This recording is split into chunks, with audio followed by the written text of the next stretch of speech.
So some of you may have missed what went down at Skate Ontario Sectionals October series, which is understandable because Grand Prix de France was happening at the same time. But honestly, the sectional series is probably overall better for your mental health. While not all disciplines had something to highlight, we need to talk about the senior women, specifically the top 5. Let's start with 5th place, Megan Woodley. Megan has had a slow start to her season. She said she's coming off an injury, so it's understandable, purposefully dialing down the tech, which was especially noticeable at Next Gen, where she scored 129.42 total. At Cranberry Cup, she stepped up with 140.75, and now she scored 152.28. Despite a rocky short with 2 falls, placing her 11th after that segment, she managed 107.29 in the free. Never thought I would get slightly emotional to a One Direction cover, TBH. Megan has this girl next door vibe to her that I really love, and if she keeps improving steadily, she could be a threat at Cannes Nats. I imagine at that point she'll compete in the junior category. At least she will at her next event, which is Ice Challenge in Austria in early November. In 4th was Catherine Midland Spence. Of the top 5, this is maybe, sadly, the least standout result. Catherine scored 157.76 overall, which is a bit more than 6 points higher than her total at Nebelhorn. She had a fall and missed her combo in the short, and just had a lot of double jumps in her free. The quality of her elements when she can pull them off is so obvious and simply lovely to watch. I'm wondering if she's still struggling with injury or after effects of injury. I really hope she can find some consistency before nationals. In 3rd, and perhaps the most shocking result of all for me, was Lulu Lin. That's right. The announcer pronounced her name Lula Lin. Please welcome Lula Lin. And maybe that's what she needed to go out there and show us who she really is. Maybe I'm gassing her up a bit much. Her total score was 162.98, so, not jaw-dropping in and of itself. But considering she's only broken 160 once since her 2023-24 season, this is quite impressive. I'm really hoping she can continue her success and we can see more of her quality skating among the top ranks at nationals. I don't think I've ever truly appreciated Lulu's skating as I did at this event. In 2nd was Gabby Daleman. Now if you don't already know the competition results, you might still be nervous. She scored 163.42 at August sectionals, so you may be wondering, did she improve on that score at all? The answer is a resounding yes. She scored 186.15. In my opinion, this is exactly what she needed to do at this comp, score in the mid-180s.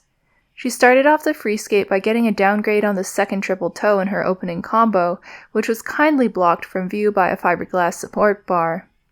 She then doubled a flip, and I started to feel nervous. But after that point, she got it together. Save a V on a spin, there weren't many other errors present. Does this strengthen her case for the Olympic spot? Absolutely. But she's going to need to continue her momentum and trajectory.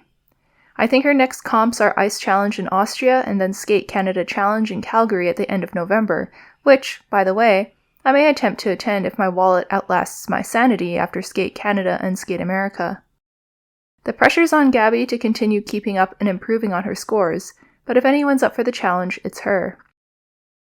Oh, and by the way, she is getting a new short, which makes me very grateful, because although I know she didn't do it for me, I really could not align with the Pink song. In 1st was the beloved and mysterious Minsol Kwon. Beloved because obviously, and mysterious because we don't really know what's going on with her citizenship. One thing we do know, though, she is maturing beautifully as a skater. Her short is to On My Own, and her free is unchanged from August sectionals, Yo Soy Maria. Honestly, the main thing holding her back is her Lutz edge. Watching live, I thought to myself, that was a weird flip, realizing afterwards that it was actually supposed to be a Lutz. Despite all these inside edges, not only did she win tech, but she also got almost a point in PCS over Gabby in the free, and just a smidge of PCS over Gabby in the short. If Minsol can fix her Lutz edge and get a Canadian passport, it may be so over for the rest of the Canadian senior women. But you know what? I'm here for it. I first saw Minsol with her cat ears at Junior Worlds in Calgary, so to me, she's kinda already Canadian. Any senior woman who can spur on the field to start upping their game is a welcome addition. And we have since learned that Minsol has been released by KSU, so we can expect to see her at Skate Canada Challenge in November. Now let's talk about Junior Women Group 1. This was also a good event. In first place was Victoria Baraktina, who scored first in both segments for a total score of 174.91. I'm not going to be mad or anything that a recently transferred skater is dominating the field. In fact, I'm all for setting a high bar as long as it's rightfully earned. Her protocols are dotted with unders and Qs, but really nothing more serious than that. She continues to backload her combo in her short. Her PCS scores were also the highest in both segments, which I'm not really sure I agree with, but then again, skaters who I would think could typically get higher PCS marks, such as Ksenia Kruskevich, didn't have clean skates, which could be impacting the PCS scores. She won the PCS in the free by over 5 points though, which, I'll be honest, seems a bit too high. In second was Quinn Startek, who continued displaying her newly found consistency with a score of 157.41. Her short program score was particularly good at this event, 57.17. Throughout both segments she did get a few calls for lacking rotation, in total 1 each on a loop, a Lutz, and a downgrade on a flip. However, Quinn landed all her jumps. As you may remember from some of my short videos talking about this up-and-coming skater, she doesn't have a triple-treble, which obviously does set a score ceiling for her, but I don't think that's really going to be a real concern for some time. What's exciting about Quinn's improvement is that it has been noticed by Skate Canada, and she will go to Ice Challenge in Austria next month. I really hope nerves will not get to her and she can put out performances that she's proud of. In third was Kaylee Sun, scoring 156.83 overall. Now I've not paid much attention to Kaylee before. This is her second year as a junior. Earlier this season, she finished in an unremarkable 16th place at Next Gen with 117.19, but improved at August Sectionals with 140.05, and now is into the mid-150s. It's quite incredible that she's improved her score by 40 points in a matter of months.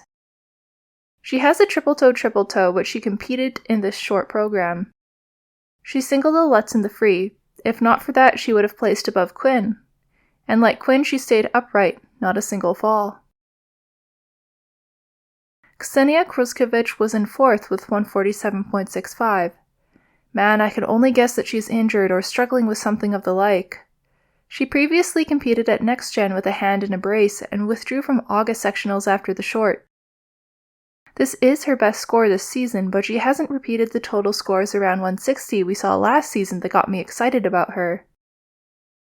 However, Ksenia's performance quality and skill shines through no matter her scores. You don't really have to know anything about skating to enjoy watching her. I sincerely hope that if she is injured, she heals well. We need this kind of quality in the women's field. In the novice women, there are a few skaters I really enjoy as well. Emma Shu had the highest score out of all the novice women, 137.67. I saw Emma for the first time at Skate Canada Trophy. When she was warming up and doing off-ice jumps, I wondered how someone so small could emanate such strong competitive energy. She was truly laser-focused, so that was my first impression of Emma. She lost the short to Marianne Shu but came roaring back in the free with no falls to win the event overall. In Emma's group, Remi Muramoto took second with 126.32 overall. She was nearly equal to Emma after the short but lagged about 10 points after the free. Nevertheless, it was a great skate for her with just one fall. She is so fun to watch, and I can only conclude from her programs that she loves a hydroblade. Well, so do we. Marianne Shu unfortunately had a super rough free with 4 falls.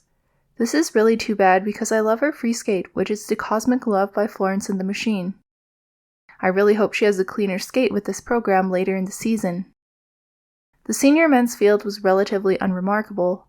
Grayson Long didn't compete, likely because he was just coming off his previous competition on the Junior Grand Prix. David Bondar didn't have a great showing, although he won the free, scoring 186.52 overall, which was in fact barely above Bruce Waddle, who actually won the short. John Kim emerged to win the event overall, barely eking out 200.88 points. The junior men's field has me a bit worried. There were 4 withdrawals, among them Ethan Loy and Roy Chin, who are both on the Next Gen team, and who I was looking forward to watching. I can only wonder what's going on. These skaters are so talented, and genuinely just a joy to watch. I really hope we'll see them back in action soon. It is interesting that Canada is only sending 1 junior man to Ice Challenge, William Chan, while there are 4 entries for the junior women. In the senior dance field, Nadiia made her debut with new partner Noe Perron, training under IMO. Is that how we're pronouncing that acronym? I don't know. They easily placed first with 161.67. There was a very positive response to their Nirvana rhythm dance, and fans generally liked the Philip Glass Free. It was a pretty good first showing, but obviously they are a very new partnership and still need more time to gel. By the way, Peter Beaumont also has a new partner, Amanda Urban. She was previously a solo dancer competing in the US, and they are also going to represent Ontario, but, of course, stick with coach Carol Lane. I'm really quite interested to see how these new teams compare to each other. I'm not sure where we will see Peter and Amanda debut. Maybe at Skate Canada Challenge? Oh gosh, I'll have to go then, won't I? Now I wish I knew more about dance and could provide better commentary about the young dance teams, but sadly I only know enough to point out the winners of the pre-novice dance event, Piper Krolick and Muaz Zeshan. They only won by half a point over Albertans Mackenzie and Aaron, but they still won. The reason I must point out these two is because they really perform. The facial expressions, the drama, it's all there. And this is one of the things I love most about ice dance. In their free, I thought the rotational lift was particularly good. So that concludes my select highlights from Skate Ontario October Sectionals. Overall, quite an interesting event with some good results for the women. The Triple Point Skating Award goes to Nadiia and Noe for picking high-energy 90s music that didn't make me want to bang my head on a rock. Now, if you excuse me, I have to get ready to drive to Saskatoon next week. Unfortunately, between that and trying to emotionally recover from Junhwan Cha's poor placement at Cup of China, there will be no Cup of China recap video.